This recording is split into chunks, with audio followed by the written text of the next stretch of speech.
ಆತ್ಮೀಯ ವಿದ್ಯಾರ್ಥಿಗಳೇ, ನಾವು ಕಳೆದ ಅವಧಿಯಲ್ಲಿ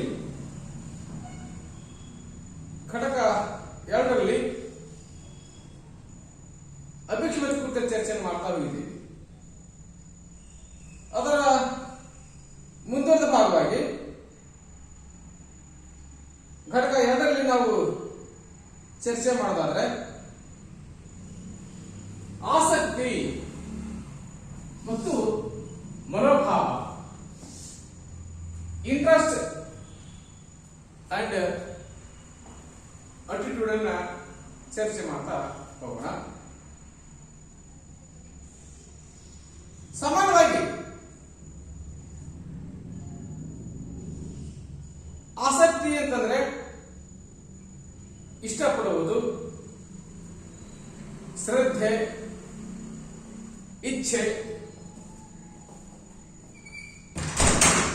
ಆಸ್ಥೆ, ಈ ರೀತಿಯ ಅಭಿರುಚಿ, ಈ ರೀತಿಯ ಪರ್ಯಾಯ ಪದಗಳನ್ನು ನಾವು ಬಳಕೆ ಮಾಡ್ತಾ ಹೋಗ್ತೀವಿ. ಹಾಗಾಗಿ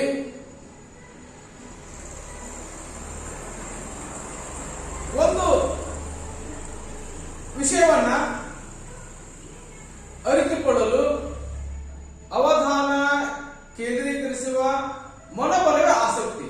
ಸಾಮಾನ್ಯ ಪರಿಭಾಷೆಯಲ್ಲಿ ನಾವು ಕಂಡುಕೊಳ್ಳಿಕ್ಕೆ ಸಾಧ್ಯ ಆಗಿದ್ದೆ ಆದರೆ ಯಾವುದೇ ವಿಷಯವನ್ನ ಅರಿತುಕೊಳ್ಳುವುದಕ್ಕಾಗಿ ಅವಧಾನ ಕೇಂದ್ರೀಕರಿಸುವ ಮನೋಬಲ ಏನಿದೆ ಅದನ್ನು ನಾವು ವಿಶೇಷವಾಗಿ ಆಸಕ್ತಿ ಕಂಡುಕೊಳ್ಳಿಕ್ಕೆ ಸಾಧ್ಯ ಆಗ್ತಾ ಹೋಗುತ್ತದೆ. ಅಂದ್ರೆ ಒಂದು ವಿಷಯವನ್ನು ಕುರಿತಾಗಿ ತಿಳ್ಕೊಳ್ಳೋದಕ್ಕಾಗಿ ಅವಧಾನ ಕೇಂದ್ರೀಕರಿಸುವ ಅಂದ್ರೆ ಮನಸ್ಸನ್ನ ನಿಯಂತ್ರಿಸತಕ್ಕಂಥದ್ದು, ಇಂದ್ರಿಯಗಳನ್ನ ನಿಯಂತ್ರಿಸತಕ್ಕಂತಹ ಮನೋಬಲ, ಮನಸ್ಸಿನ ಶಕ್ತಿ ಏನಿದೆ ಅದನ್ನ ನಾವು ವಿಶೇಷವಾಗಿ ಆಸಕ್ತಿ ಕಂಡುಕೊಳ್ಳಕ್ಕೆ ಸಾಧ್ಯ ಆಗ್ತಾ ಹೋಗುತ್ತದೆ. ಈ ಆಸಕ್ತಿಯನ್ನು ಕನ್ನಡ ಪದಕ್ಕೆ ಇಂಗ್ಲಿಷ್ ಅಲ್ಲಿ ಇಂಟ್ರೆಸ್ಟ್ ಪದವನ್ನು ಬಳಕೆ ಮಾಡ್ತಾ ಹೋಗ್ತಾರೆ. ಆಸಕ್ತಿ ಎನ್ನುವ ಕನ್ನಡ ಪದಕ್ಕೆ ಸಮಾನವಾಗಿ ಇಂಗ್ಲಿಷ್ ನಲ್ಲಿ ಇಂಟ್ರೆಸ್ಟ್ ಪದವನ್ನು ಬಳಕೆ ಮಾಡ್ತಾ ಹೋಗ್ತಾರೆ. ಹಾಗಾದ್ರೆ ಈ ಇಂಟ್ರೆಸ್ಟ್ ಪದಕ್ಕೆ ಅರ್ಥವನ್ನು ಕಂಡುಕೊಳ್ಳಕ್ಕೆ ಸಾಧ್ಯ ಆದ್ರೆ, ಈ ಇಂಟ್ರೆಸ್ಟ್ ಎನ್ನುವ ಪದಕ್ಕೆ ನಾವು ಅರ್ಥವನ್ನು ಕಂಡುಕೊಳ್ಳಕ್ಕೆ ಸಾಧ್ಯ ಆದ್ರೆ ಇಂಗ್ಲಿಷ್ ನಲ್ಲಿ ಇಟ್ ಮ್ಯಾಟರ್ಸ್ ಮತ್ತು ಇಟ್ ಕನ್ಸರ್ನ್ಸ್ ಅಂತ, ಇಟ್ ಮ್ಯಾಟರ್ಸ್ ಮತ್ತು ಇಟ್ ಕನ್ಸರ್ನ್ಸ್ ಅಂತ ಕಂಡುಕೊಳ್ಳಕ್ಕೆ ಸಾಧ್ಯ ಆಗ್ತದೆ. ಹಾಗಿದ್ದಾದ್ರೆ ಇಟ್ ಮ್ಯಾಟರ್ಸ್ ಅಂತಂದ್ರೆ ಆ ವಿಷಯಕ್ಕೆ ಸಂಬಂಧಿಸಿದ್ದು. ಇಟ್ ಮ್ಯಾಟರ್ಸ್ ಅಂತಂತಹ ಈ ಪದ ಏನಿದೆ ಆ ವಿಷಯ ಅಂದ್ರೆ ಯಾವ ವಿಷಯ ನಮಗೆ ಸಂಬಂಧಿಸಿದ್ದಾಗಿರುತ್ತದೆಯೋ, ಯಾವ ವಿಷಯ ನಮಗೆ ಸಂಬಂಧಿಸಿದ್ದಾಗಿರುತ್ತದೆಯೋ ಅದರಲ್ಲಿ ನಮಗೆ ಆಸಕ್ತಿ ಮೂಡಲಿಕ್ಕೆ ಸಾಧ್ಯ ಆಗುತ್ತೆ. ಯಾವ ವಿಷಯ ನಮಗೆ ಸಂಬಂಧಪಡಲ್ವೋ ಆ ವಿಷಯದಲ್ಲಿ ನಾವು ಏನ್ ಮಾಡ್ತಾ ಹೋಗ್ತೀವಿ, ಆಸಕ್ತಿಯನ್ನು ತಾಳಲಿಕ್ಕೆ ಸಾಧ್ಯ ಇಲ್ಲ. ಹಾಗಾಗಿ ನಾವು ಹೇಳ್ತಾ ಹೋಗ್ತೀವಿ ಇಟ್ ಮ್ಯಾಟರ್ಸ್ ಅಂತಂದ್ರೆ ಆ ವಿಷಯಕ್ಕೆ ಸಂಬಂಧಿಸಿದ್ದು. ಇಟ್ ಕನ್ಸರ್ನ್ಸ್ ಅಂತ, ಕನ್ಸರ್ನ್ಸ್ ಅಂದ್ರೆ ಕಾಳಜಿ, ಯಾವುದು ನಮಗೆ ಸಂಬಂಧಪಡಲಿಕ್ಕೆ ಸಾಧ್ಯ ಆಗಿರುತ್ತೆ ಅಲ್ಲಿ ನಮಗೆ ಕಾಳಜಿ ಅಥವಾ ಕೇರ್ಫುಲಿ ಬರಲಿಕ್ಕೆ ಸಾಧ್ಯ ಆಗುತ್ತೆ, ಕೇರ್ ಬರಲಿಕ್ಕೆ ಸಾಧ್ಯ ಆಗುತ್ತೆ. ಇಟ್ ಕನ್ಸರ್ನ್ಸ್ ಅಂತ ಅದಕ್ಕೆ ಸಂಬಂಧಿಸಿದ್ದು. It is A concern matter ಅಂತ, ಅದು ನನ್ನ ಕಾಳಜಿಪೂರ್ವಕ ವಿಷಯ. It is A concern, it is my concern matter, ಅದು ನನ್ನ ಕಾಳಜಿಪೂರ್ವಕ ವಿಷಯ.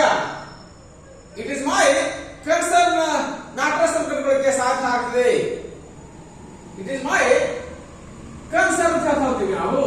ಅದಕ್ಕೆ ಸಂಬಂಧಿಸಿದ್ದು ಯಾವುದು ನಮಗೆ ಸಂಬಂಧಪಡಲಿಕ್ಕೆ ಸಾಧ್ಯ ಆಗ್ತದೆ ಅಥವಾ ನಾವು ಯಾವುದಾದ್ರೂ ಕಾಳಜಿಪೂರ್ವಕವಾಗಿ ನೋಡಿಕೊಳ್ಳಿಕ್ಕೆ ಸಾಧ್ಯ ಆಗ್ತದೆ ಅದರಲ್ಲಿ ನಮಗೆ ಆಸಕ್ತಿ ಮೂಡಲಿಕ್ಕೆ ಕಾರಣ ಆಗಲಿಕ್ಕೆ ಪ್ರಯತ್ನಿಸಿದ್ರೆ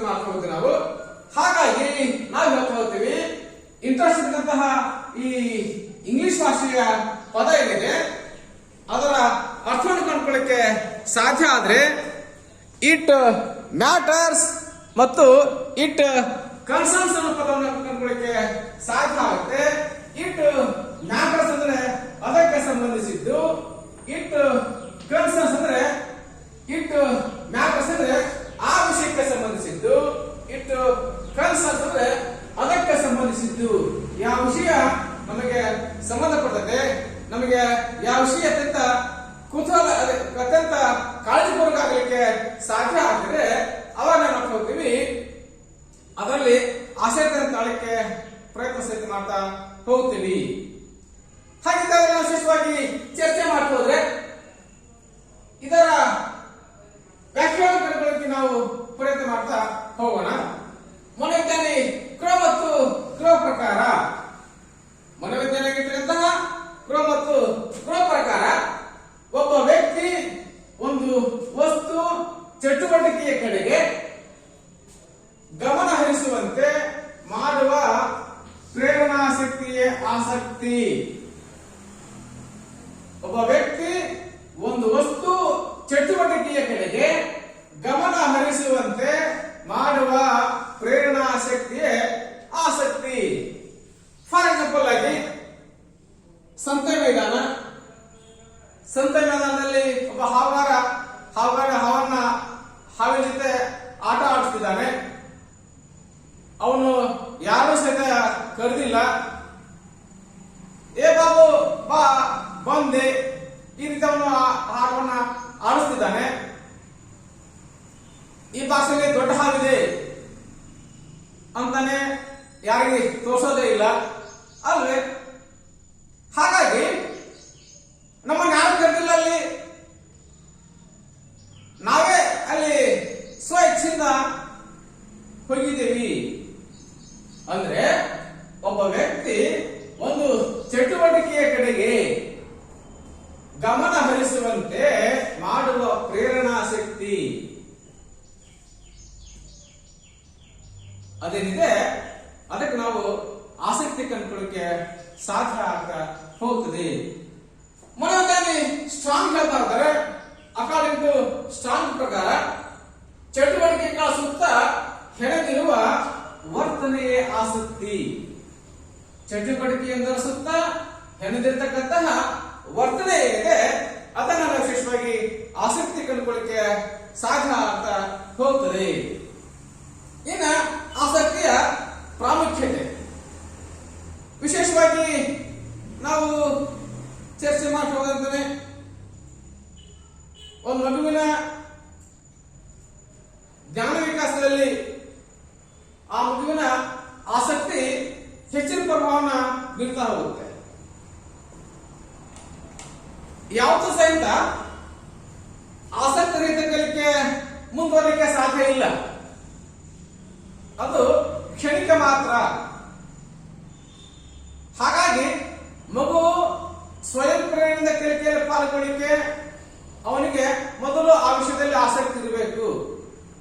ಅಂದ್ರೆ ಮಾತ್ರ ಮಗು ಉತ್ತಮ ಸಾಧನೆಯನ್ನ ಮಾಡಲಿಕ್ಕೆ ಸಾಧ್ಯ ಆಗ್ತದೆ.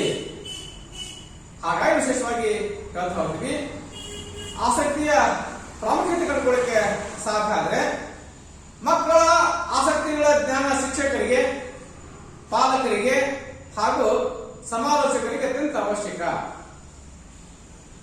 ಮಕ್ಕಳ ಆಸಕ್ತಿಗಳ ಜ್ಞಾನ ಶಿಕ್ಷಕರಿಗೆ ಅಂದ್ರೆ ಆ ಮಗು ಯಾವುದರಲ್ಲಿ ಆಸಕ್ತಿ ಇದೆ,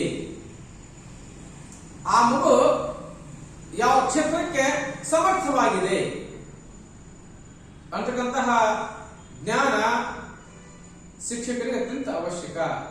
ಶಿಕ್ಷಕನ ಮೊದಲ ಕಾರ್ಯ ಮಗುವಿನ ಆಸಕ್ತಿಯನ್ನ ತಿಳ್ಕೊಳ್ತಕ್ಕಂತಹ ಕಾರ್ಯ.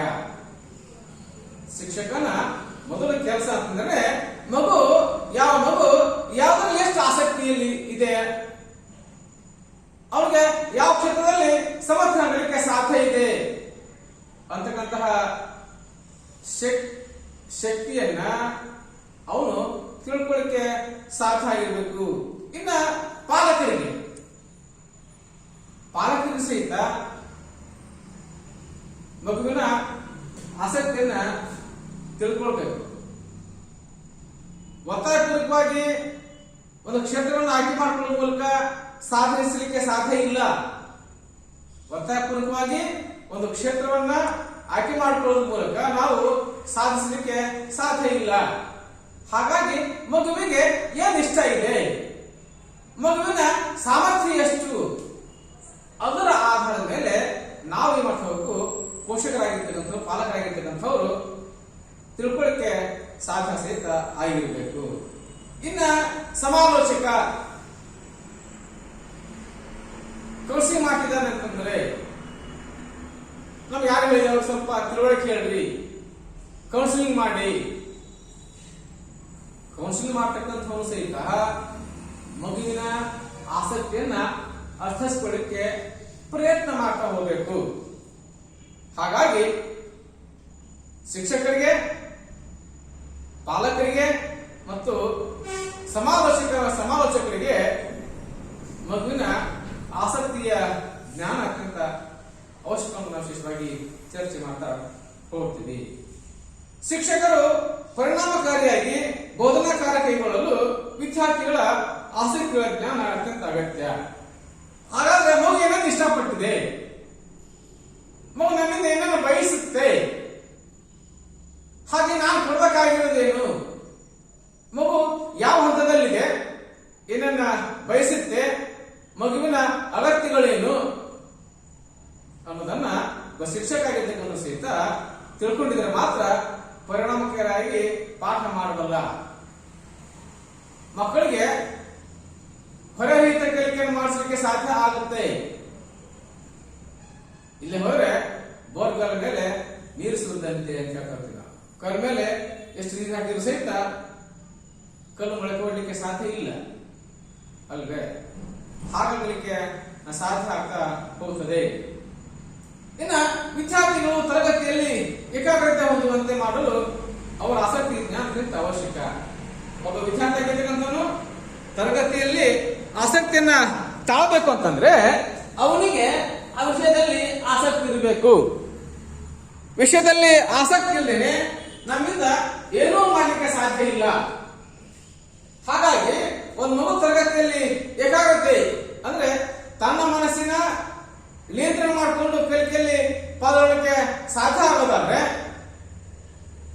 ಮಗುವಿಗೆ ಆಸಕ್ತಿಯ ಜ್ಞಾನ ಅತ್ಯಂತ ಅವಶ್ಯಕ. ಒಂದು ವಿಷಯ ವಸ್ತುವಿನಲ್ಲಿ ಮಗುವಿಗೆ ಸ್ವಯಂ ಪ್ರೇರಣೆಯಿಂದ ಆಸಕ್ತಿ ಮೂಡಲಿಕ್ಕೆ ಸಾಧ್ಯ ಆದ್ರೆ ಮಾತ್ರ ಅವನು ತನ್ನ ಮನಸ್ಸನ್ನ ನಿಯಂತ್ರಣ ಮಾಡಬಲ್ಲ. ಆ ಸಾಮರ್ಥ್ಯ ಅವನಿಗೆ ಬರ್ತಾ ಹೋಗುತ್ತೆ ಅನ್ನೋದನ್ನ ವಿಶೇಷವಾಗಿ ಚರ್ಚೆ ಮಾಡ್ತಾ ಹೋಗ್ತೀವಿ. ವಿದ್ಯಾರ್ಥಿಗಳಿಗೆ ಶೈಕ್ಷಣಿಕ ಹಾಗೂ ವೃತ್ತಿ ಮಾರ್ಗದರ್ಶನ ನೀಡುವಲ್ಲಿ ಅವರ ಆಸಕ್ತಿಗಳ ಜ್ಞಾನ ಅತ್ಯಂತ ಅಗತ್ಯ. ವಿದ್ಯಾರ್ಥಿಗಳಿಗೆ ಶೈಕ್ಷಣಿಕ ಹಾಗೂ ವೃತ್ತಿ ಮಾರ್ಗದರ್ಶನ ಅಂದ್ರೆ ವಿದ್ಯಾರ್ಥಿ ಆಗಿರ್ತಕ್ಕಂಥವನು ಯಾವ ಕೋರ್ಸ್ ಅನ್ನ ಆಯ್ಕೆ ಮಾಡ್ಕೊಳ್ಬೇಕು, ಯಾವ ವಿಷಯಗಳನ್ನ ಆಯ್ಕೆ ಮಾಡ್ಕೊಳ್ಬೇಕು, ಯಾವ ಸಂಯೋಜನೆಗಳನ್ನ ಆಯ್ಕೆ ಮಾಡ್ಕೊಳ್ಬೇಕು, ಯಾವ ಭಾಷೆಗಳನ್ನ ಆಯ್ಕೆ ಮಾಡ್ಕೊಳ್ಬೇಕು, ಇದು ಶೈಕ್ಷಣಿಕ ಮಾರ್ಗದರ್ಶನ. ಒಬ್ಬ ವಿದ್ಯಾರ್ಥಿ ಯಾವ ಕೋರ್ಸ್ ಅನ್ನ, ಯಾವ ವಿಷಯಗಳನ್ನ, ಯಾವ ಸಂಯೋಜನೆಗಳನ್ನ, ಯಾವ ಭಾಷೆಗಳನ್ನ ಆಯ್ಕೆ ಮಾಡ್ಕೊಳ್ಳಿಕ್ಕೆ ಸಾಧ್ಯ ಆದ್ರೆ ಅವನು ಜೀವನದಲ್ಲಿ ಗುರಿಯನ್ನು ಮುಟ್ತಾನೆ.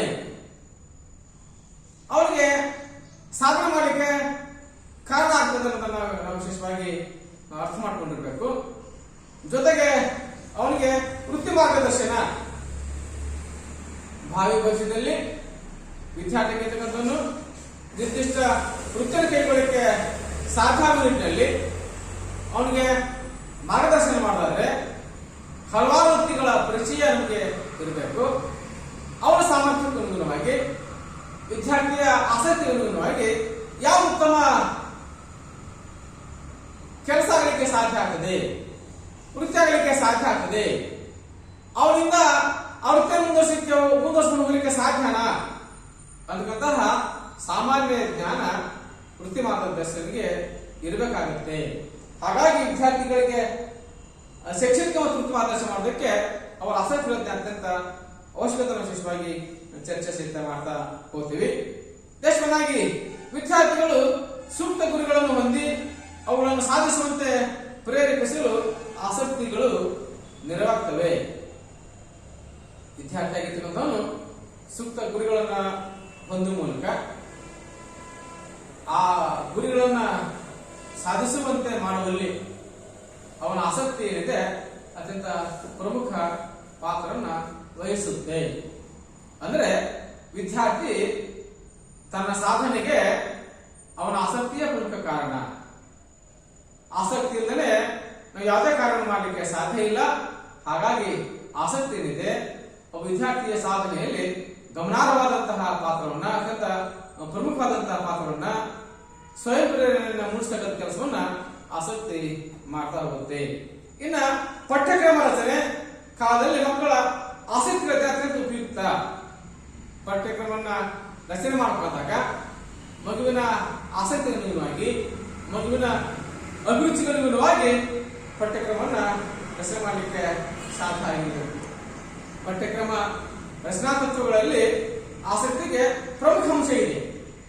ಪಠ್ಯಕ್ರಮ ರಚನಾ ತತ್ವಗಳಲ್ಲಿ ಆಸಕ್ತಿ ಪ್ರಮುಖ ಪಾತ್ರವನ್ನು ವಹಿಸ್ತಾ ಹೋಗುತ್ತೆ. ಹಾಗಾಗಿ ವಿಶೇಷವಾಗಿ ಹೇಳ್ತಾ ಹೋಗ್ತೀವಿ, ಪಠ್ಯಕ್ರಮ ರಚನೆ ಕಾಲದಲ್ಲಿ ಮಕ್ಕಳ ಆಸಕ್ತಿ ಹೆಚ್ಚಿನ ಆದ್ಯತೆಯನ್ನ ಕೊಟ್ಟಕ್ಕದನ್ನ ನಾವು ನೋಡ್ಲಿಕ್ಕೆ ಪ್ರಯತ್ನ ಮಾಡಬಹುದು. ದೇಶವನ್ನಾಗಿ ವಿವಿಧ ಉದ್ಯೋಗ ಇಲ್ಲವೇ ವೃತ್ತಿಗಳಿಗೆ ವ್ಯಕ್ತಿಗಳನ್ನ ಆಯ್ಕೆ ಮಾಡಿಕೊಳ್ಳುವ ಸಂದರ್ಭದಲ್ಲಿ ಆಸಕ್ತಿ ಅತ್ಯಂತ ಅವಶ್ಯಕ. ಯಾವುದೇ ರೀತಿಯ ಉದ್ಯೋಗ ಅಥವಾ ವೃತ್ತಿಗಳಿಗೆ ವ್ಯಕ್ತಿಗಳನ್ನ ಆಯ್ಕೆ ಮಾಡಿಕೊಳ್ಳೋದಕ್ಕಾಗಿ ಅವರ ಆಸಕ್ತಿ ಅತ್ಯಂತ ಅವಶ್ಯಕ ಅನ್ನೋದನ್ನ ವಿಶೇಷವಾಗಿ ಚರ್ಚೆ ಮಾಡ್ತಾ ಹೋಗ್ತೀವಿ. ಒಂದು ವೃತ್ತಿಯನ್ನ ಆಯ್ಕೆ ಮಾಡ್ಕೊಳ್ಬೇಕಾದಾಗ ಅವ್ರಿಗೆ ಆ ವೃತ್ತಿ ಮೇಲೆ ಇಷ್ಟ ಇದೆಯಾ ಅಥವಾ ಇಲ್ವೋ, ಅವನಿಗೆ ಇಷ್ಟ ಇಲ್ದಿದ್ರೆ ಅವನ ವೃತ್ತಿ ಕೊಟ್ಟಾಗ್ಯೂ ಸಹಿತ ಅವನು ಅದರಲ್ಲಿ ಮುಂದುವರಲಿಕ್ಕೆ ಸಾಧ್ಯನಾ? ಈ ರೀತಿಯ ಎಲ್ಲ ಪ್ರಶ್ನೆಗಳನ್ನ ನಾವು ಕಂಡುಕೊಳ್ಳಕ್ಕೆ ಸಾಧ್ಯ ಆಗ್ತದೆ. ಹಾಗಾಗಿ ನಾವು ನೋಡ್ತಾ ಹೋಗ್ತೀವಿ, ವಿವಿಧ ಉದ್ಯೋಗ ಇಲ್ಲವೇ ವೃತ್ತಿಗಳನ್ನ ಆಯ್ಕೆ ಮಾಡಿಕೊಳ್ಳುವ ಸಂದರ್ಭದಲ್ಲಿ ವ್ಯಕ್ತಿಯ ಆಸಕ್ತಿ ಅತ್ಯಂತ ಪ್ರಮುಖ ವಿಶೇಷವಾಗಿ ಚರ್ಚೆ ಮಾಡ್ತಾ ಹೋಗ್ತೇವೆ. ಇನ್ನ ತದನಂತರದಲ್ಲಿ ಮನೋಭಾವ ಅಥವಾ ಆಟಿಟ್ಯೂಡ್ ಅನ್ನು ಕಂಡುಕೊಳ್ಳಿಕ್ಕೆ ಸಾಧ್ಯ ಆಗ್ತಾ ಹೋಗುತ್ತೆ. ಮನೋಭಾವ ಅಂದ್ರೆ ಏನು?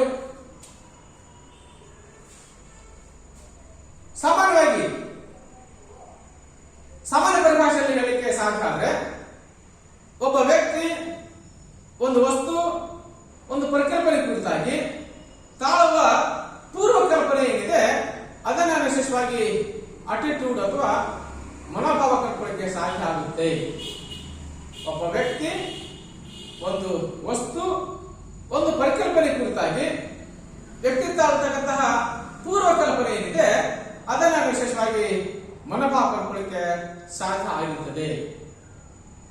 ಹಾಗಾದ್ರೆ ಒಬ್ಬ ಶಿಕ್ಷಕ ಇದ್ದಾನೆ, ಅವನನ್ನ ಕುರಿತಾಗಿ ಆ ವಿದ್ಯಾರ್ಥಿಯ ಮನೋಭಾವ ಹೇಗಿದೆ, ಆ ಶಿಕ್ಷಕನ ಕುರಿತಾಗಿ ಯಾವ ಕಲ್ಪನೆಯನ್ನು ತಾಳ್ತಾ ಹೋಗಿದ್ದಾನೆ, ತಾಳಿಕೆ ಅವನಿಂದ ಸಾಧ್ಯ ಆಗಿದೆ ಅಂತಕ್ಕಂತಹ ಪ್ರಕ್ರಿಯೆ ಏನಿದೆ ಅದನ್ನು ವಿಶೇಷವಾಗಿ ಮನೋಭಾವ ಕಂಡುಕೊಳ್ಳಿಕ್ಕೆ ಸಾಧ್ಯ ಆಗ್ತದೆ.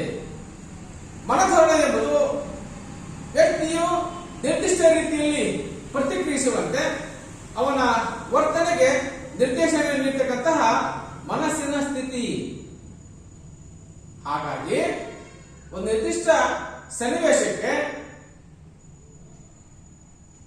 ವ್ಯಕ್ತಿಯ ಪ್ರತಿಕ್ರಿಯೆಯನ್ನ ಪಡ್ಕೊಳ್ತಕ್ಕಂತಹ ಮನಸ್ಸಿನ ಸ್ಥಿತಿ ಏನಿದೆ ಅದನ್ನು ವಿಶೇಷವಾಗಿ ಮನೋಭಾವ ಕಂಡುಕೊಳ್ಳಿಕ್ಕೆ ಸಾಧ್ಯ ಸಿದ್ಧ ಆಗ್ತಾ ಹೋಗ್ತದೆ.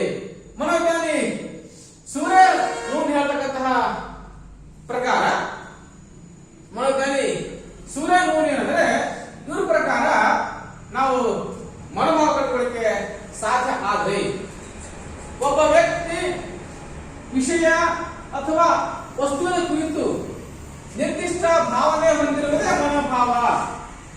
ಹಾಗಾಗಿ ಒಬ್ಬ ವ್ಯಕ್ತಿ ಒಂದು ವಿಷಯ ಅಥವಾ ವಸ್ತುವಿನ ಕುರಿತು ನಿರ್ದಿಷ್ಟ ಭಾವನೆ ಹೊಂದಿರುವುದೇ ಮನೋಭಾವ.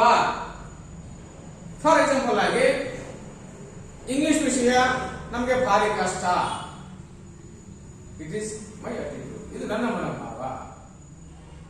ಇಂಗ್ಲಿಷ್ ಭಾರಿ ಕಷ್ಟ, ಗಣಿತ ಭಾರಿ ಕಷ್ಟ, ಎಜುಕೇಶನ್ ಭಾರಿ ಈಜಿ ಇದೆ, ಅತ್ಯಂತ ಸರಳವಾಗಿದೆ ಅಲ್ವೇ? ಹಾಗಾಗಿ ಒಬ್ಬ ವ್ಯಕ್ತಿ ಆ ವ್ಯಕ್ತಿ ಹಾಗೆ ಹರ್ಷಿಸಿದ್ದಾರೆ. ಇದು ನಮ್ಮ ಮನೋಭಾವ. ಒಬ್ಬ ವ್ಯಕ್ತಿ ಕುರಿತಾಗಿ, ಒಂದು ವಿಷಯ ಕುರಿತಾಗಿ, ಒಂದು ವಸ್ತುವಿನ ಕುರಿತು ನಿರ್ದಿಷ್ಟ ಭಾವನೆ ಹೊಂದಿರುವುದೇ ಮನೋಧೋರಣೆ ಅನ್ನೋದನ್ನ ವಿಶೇಷವಾಗಿ ಚರ್ಚೆ ಸಹಿತ ಮಾಡ್ತಾ ಹೋಗ್ತೀವಿ.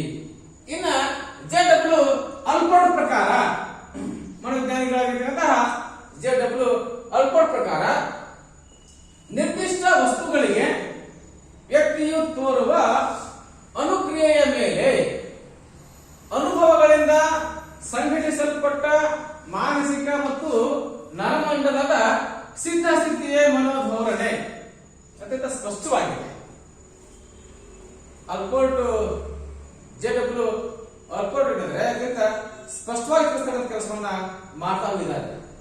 ನಿರ್ದಿಷ್ಟ ವಸ್ತುಗಳಿಗೆ ವ್ಯಕ್ತಿಯು ತೋರುವ ಅನುಕ್ರಿಯೆ ಅಂದ್ರೆ ಪ್ರತಿಕ್ರಿಯೆಯ ಆಧಾರದ ಮೇಲೆ ಅನುಭವಗಳಿಂದ ಸಂಘಟಿಸಲ್ಪಟ್ಟ ಮಾನಸಿಕ ಮತ್ತು ನರಮಂಡಲದ ಸಿದ್ಧ ಸ್ಥಿತಿಯೇ ಮನೋಭಾವ. ಅಂದ್ರೆ ಪ್ರತಿಕ್ರಿಯೆಗಳು ಸಹಿತವಾಗಿ ವ್ಯಕ್ತಿಯ ಅನುಭವಗಳ ಆಧಾರದ ಬರಲಿಕ್ಕೆ ಸಾಧ್ಯ ಆಗ್ತದೆ. ಒಬ್ಬ ವ್ಯಕ್ತಿಯ ಪ್ರತಿಕ್ರಿಯೆ ರೆಸ್ಪಾನ್ಸ್ಗಳೇನಿದ್ದಾವೆ ಅದು ಸಹಿತ ಅವನ ಅನುಭವದ ಆಧಾರದ ಮೇಲೆ ಬರಲಿಕ್ಕೆ ಕಾರಣ ಆಗ್ತಾ ಹೋಗುತ್ತೆ. ಸಂಘಟಿಸಲ್ಪಟ್ಟ ಮಾನಸಿಕ ಮತ್ತು ನರಮಂಡಲದ ಸಿದ್ಧ ಸ್ಥಿತಿ ಏನಿದೆ ಅದನ್ನು ವಿಶೇಷವಾಗಿ ಮನೋಭಾವ ಕಟ್ಕೊಳ್ಳಿಕ್ಕೆ ಸಾಧ್ಯ ಸಹಿತ ಆಗ್ತಾ ಹೋಗುತ್ತದೆ. ಇನ್ನ ಮನೋಧೋರಣೆಯ ಪ್ರಾಮುಖ್ಯತೆ ನಾವು ಚರ್ಚೆ ಮಾಡ್ತಾ ಹೋಗೋಣ. ಅದರಲ್ಲಿ ಪ್ರಮುಖವಾಗಿ ವ್ಯಕ್ತಿಗಳು ತಮ್ಮ ಅಸ್ತಿತ್ವ ತೋರಿಸಲು ಸಹಾಯಕ. ಅಂದ್ರೆ ಒಬ್ಬ ವ್ಯಕ್ತಿಯಾಗಿದ್ದನ್ನು ತಮ್ಮ ಅಸ್ತಿತ್ವವನ್ನ ಪ್ರತಿಕ್ರಿಯೆ ಕೊಡುವುದರ ಮೂಲಕ ತಮ್ಮ ಅಸ್ತಿತ್ವವನ್ನು ತೋರಿಸಲಿಕ್ಕೆ ಅಂದರೆ ಸಾಧ್ಯ ಆಗ್ತಾ ಹೋಗುತ್ತದೆ. ಮನೋಧೋರಣೆಯು ಸಾಮಾಜಿಕ ಸಮೂಹದ ಸ್ಥಿರತೆಗೆ ಬುನಾದಿಯನ್ನು ಒದಗಿಸುತ್ತದೆ. ಸಮೂಹದ ಸದಸ್ಯರು ಏಕ ರೀತಿಯ ಮನೋಧೋರಣೆಗಳನ್ನು ಪರಸ್ಪರ ಹಂಚಿಕೊಳ್ಳಿಕ್ಕೆ ಸಾಧ್ಯ ಆಗುತ್ತೆ. ಹೆಚ್ಚಾಗಿ ಮನೋಧೋರಣೆಗಳು ವ್ಯಕ್ತಿಯ ಆಲೋಚನೆ ಮತ್ತು ವರ್ತನೆಯನ್ನು ಮಾರ್ಗದರ್ಶಿಸುತ್ತವೆ. ಅಂದ್ರೆ ಮನೋಧೋರಣೆ ಏನಿದೆ ವ್ಯಕ್ತಿಯ ವರ್ತನೆ ಮತ್ತು ಅವನ ಆಲೋಚನೆಗಳನ್ನ ಬದಲಾಯಿಸಬಹುದು. ಅದಕ್ಕೆ ಸೂಕ್ತವಾದಂತಹ ಮಾರ್ಗದರ್ಶನ ಕೊಡಲಿಕ್ಕೆ ಸಾಧ್ಯ ಸಹಿತ ಆಗ್ತಾ ಹೋಗುತ್ತದೆ. ಫಾರ್ ಎಕ್ಸಾಂಪಲ್ ಆಗಿ ಇತರರ ಕುರಿತು ಧನಾತ್ಮಕ ಮನೋಧೋರಣೆ ಹೊಂದಿದ್ದರೆ ಅಂತಹ ವ್ಯಕ್ತಿ ಆತ್ಮೀಯ ಸಂಬಂಧವನ್ನು ಹೊಂದಲಿಕ್ಕೆ ಸಾಧ್ಯ ಆಗುತ್ತೆ. ಅಂದ್ರೆ ಒಬ್ಬ ವ್ಯಕ್ತಿ ಕುರಿತಾಗಿ ನನಗೆ ಒಳ್ಳೆ ಭಾವನೆ ಇತ್ತು ಅಂತಂದ್ರೆ ನಾನು ಅವನ ಜೊತೆಗೆ ಧನಾತ್ಮಕ ಚಿಂತನೆ ಮಾಡ್ತಾ ಹೋಗ್ತೀನಿ. ಒಬ್ಬ ವ್ಯಕ್ತಿ ಕುರಿತಾಗಿ ಕೆಟ್ಟ ಭಾವನೆ ಇತ್ತು ಅಂತಂದ್ರೆ ನಾನು ಋಣಾತ್ಮಕ ಚಿಂತನೆ ಮಾಡಲಿಕ್ಕೆ ಪ್ರಯತ್ನ ಸಹಿತ ಮಾಡ್ತಾ ಹೋಗ್ತೀನಿ. ಹಾಗಾಗಿ ಧನಾತ್ಮಕ ಚಿಂತನೆ ಅಂತಂದ್ರೆ ಪ್ರೀತಿಗೆ ಪಾತ್ರ ಆಗ್ತಾನೆ. ಋಣಾತ್ಮಕ ಚಿಂತನೆ ಅಂತಂದ್ರೆ ಮಾತಾಡ್ತಾನೆ ತಿರಸ್ಕಾರಕ್ಕೆ ಕಾರಣ ಆಗ್ತಾ ಹೋಗುತ್ತೆ. ಗೆಳೆಯರು, ಶಾಲೆ, ವೈದ್ಯರು, ಉದ್ಯೋಗ ಮುಂತಾದವುಗಳನ್ನ ಆಯ್ಕೆ ಮಾಡುವಾಗ ಸಾಮಾನ್ಯವಾಗಿ ವ್ಯಕ್ತಿಗಳ ಮನೋಧೋರಣೆಗಳು ಪ್ರಭಾವ ಬೀರ್ತಾ ಹೋಗ್ತವೆ. ಒಂದು ಶಾಲೆಯನ್ನು ಆಯ್ಕೆ ಮಾಡ್ಕೊಳ್ಬೇಕಾದಾಗ ಆ ಶಾಲೆ ಹೇಗಿದೆ, ಅಲ್ಲಿಯ ಶಿಕ್ಷಕರು, ಅಲ್ಲಿಯ ಫಲಿತಾಂಶ, ಆ ಶಾಲೆಯ ಕಟ್ಟಡ, ಆ ಶಾಲೆಯ ಕ್ರೀಡಾಂಗಣ ಎಲ್ಲೂ ಸಹಿತ ವ್ಯಕ್ತಿ ಮೇಲೆ ಪ್ರಭಾವ ಬೀರ್ತಾ ಹೋಗ್ತವೆ. ಇನ್ನು ಉದ್ಯೋಗ, ಆ ಉದ್ಯೋಗಕ್ಕೆ ಬೇಕಾಗಿರುವಂತಹ ಅರ್ಹತೆ, ಉದ್ಯೋಗಕ್ಕೆ ಕೊಡತಕ್ಕಂತಹ ಸಂಬಳ, ಉದ್ಯೋಗ ಮಾಡತಕ್ಕಂತಹ ಅವಧಿ, ಉದ್ಯೋಗ ಮಾಡತಕ್ಕಂತಹ ಸಮಯ, ಡ್ಯೂಟಿ, ಡೇ ಡ್ಯೂಟಿನೋ ನೈಟ್ ಡ್ಯೂಟಿನೋ ಅದು ಸಹಿತ ಅತ್ಯಂತ ಅವಶ್ಯಕ. ಉದ್ಯೋಗದ ಸಮಯ ಇರುತ್ತೆ, ಉದ್ಯೋಗದ ಅವಧಿ ಬೇರೆ, ಉದ್ಯೋಗದ ಸಮಯ ಬೇರೆ. ಇನ್ನ ವೈದ್ಯರು, ಆ ಡಾಕ್ಟರ್ ಹಾಗೆ ಡಾಕ್ಟರ್ ಕುರಿತಾಗಿ ನಾವು ಹೇಳೋದಾದ್ರೆ ಡಾಕ್ಟರ್ ಒಳ್ಳೆಯದು ಆದ್ರೆ ಬಿಲ್ ಬಾಳ ಅಲ್ವೇ? ಈ ರೀತಿಯ ಕೊಟ್ಟರು ಪರವಾಗಿಲ್ಲ, ಬೇಗ ಕ್ಯೂರ್ ಆಗುತ್ತೆ, ವಾಸಿ ಆಗುತ್ತೆ ಕಾಯಿಲೆ.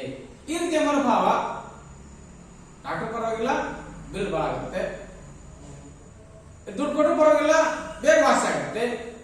ಈ ರೀತಿಯ ಮನೋಭಾವ ಏನಿದೆ ಅದು ನಮ್ಮನ್ನ ಮಾಡಿದ್ರೆ ಪ್ರತಿಕ್ರಿಯೆ ನೀಡಲಿಕ್ಕೆ, ಪ್ರಚೋದನೆಯನ್ನು ಮಾಡಲಿಕ್ಕೆ ಸಾಧ್ಯ ಆಗ್ತದೆ. ಇನ್ನು ಗೆಳೆಯರ ಬಗ್ಗೆ ಇರತಕ್ಕಂತಹ ಮನೋಭಾವ ಏನಿದೆ ಅದು ನಮ್ಮನ್ನ ವಿಶೇಷವಾಗಿ ಪ್ರತಿಕ್ರಿಯೆ ನೀಡಲಿಕ್ಕೆ ಸಾಧ್ಯ ಸಹಿತ ಆಗ್ತಾ ಹೋಗ್ತದೆ.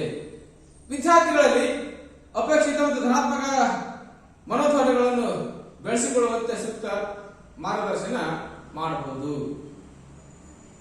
ನೆಕ್ಸ್ಟ್ನಾಗಿ ವ್ಯಕ್ತಿಯಲ್ಲಿ ಅನಪೇಕ್ಷಿತ ಇಲ್ಲವೇ ಋಣಾತ್ಮಕ ಮನೋಭಾವ ಧೋರಣೆಗಳನ್ನು ಹೋಗಲಾಡಿಸಲು ಸೂಕ್ತ ಕ್ರಮ ಜರುಗಿಸುವಲ್ಲಿ ಮನೋಧೋರಣೆಗಳ ಪಾತ್ರ ಅತ್ಯಂತ ಅಗತ್ಯ. ಹಾಗಾಗಿ ಮನೋಧೋರಣೆ ಏನಿದೆ ಒಬ್ಬ ವ್ಯಕ್ತಿಯನ್ನ ಪ್ರಗತಿ ಕಡೆಗೆ ಕೊಂಡೊಯ್ಯುತ್ತದೆ. ಧನಾತ್ಮಕ ಚಿಂತನೆ ಇದ್ರೆ, ಇನ್ನ ಋಣಾತ್ಮಕ ಚಿಂತನೆ ಇದ್ರೆ ಒಬ್ಬ ವ್ಯಕ್ತಿಯನ್ನ ವಿಗತಿ ಕಡೆಗೆ ಅಥವಾ ವಿನಾಶಕ್ಕೆ ಕೊಂಡೊಯ್ತಕ್ಕಂಥ ಕೆಲಸ ಮಾಡಲಿಕ್ಕೆ ಸಾಧ್ಯ ಆಗ್ತದೆ. ಹಾಗಾಗಿ ಯಾವುದು ಸಹಿತ ವಿದ್ಯಾರ್ಥಿಯಲ್ಲಿ ಅಥವಾ ವ್ಯಕ್ತಿಯಲ್ಲಿ ಯಾವುದು ಧನಾತ್ಮಕ ಚಿಂತನೆ ಇರಬೇಕು. ಎಲ್ಲರೂ ಗೆಲ್ಲಲಿಕ್ಕೆ ಸಾಧ್ಯ ಇಲ್ಲ. Failure is a step of the success. ಸೋಲೆ ಗೆಲುವಿನ ಸೋಪಾನ ಅಂತ ನಾವು ತಿಳ್ಕೊಂಡಿದ್ದಾರೆ, ನಾವು ಸಹಿತ ವಿಜಯವನ್ನು ಸಾಧಿಸಬಹುದು ಅಂತ ಹೇಳ್ತಾ ಎಲ್ಲರಿಗೂ ಧನ್ಯವಾದಗಳು.